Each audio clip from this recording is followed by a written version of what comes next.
అయిపోయింది అనిపించుకునే దానికోసమే చేస్తున్నారా? చిత్తశుద్దిగా రైతుల్ని రుణ విముక్తులు చేయాలని చెప్పి అనుకుంటున్నారా? బేతుపల్లి నారాయణపురం పెద్ద సొసైటీ అక్కడ ఎంత పడ్డది? 35% పడ్డది. అంటే మరి మన జిల్లాలో చాలా వివక్షత జరిగింది. ఇవాళ మనం ధర్నా చేస్తున్నామంటే మన మీద ఎదురుదాడి చేస్తున్నాం. నేను ఒకటే అడుగుతున్నా, గత 10 ఏళ్ల అధికారం ఎవరు అనుభవించారు? మనం ఎవరు అనుభవించలే.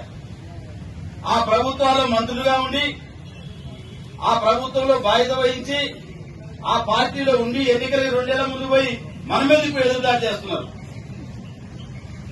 వాస్తవం చెప్పాలంటే మన మంత్రులుగా మనం పనిచేసినామా? కేసీఆర్ గారు మొదటి మంత్రివర్గం ఎవరు మంత్రులు చేసిండ్రు? తర్వాత 5 ఏళ్లు ఎవరు అధికారం అనుభవించిండ్రు? ఇవాళ మన జిల్లాకు సంబంధించిన 2 నాయకులు నెల వరకు కూడా గత ప్రభుత్వం చేసిన అన్ని కార్యక్రమాలకు శభాషం చెప్పిన వారు కదా, వీళ్ళు బాధ్యత వహించాల్సిన అవసరం ఉందా లేదా?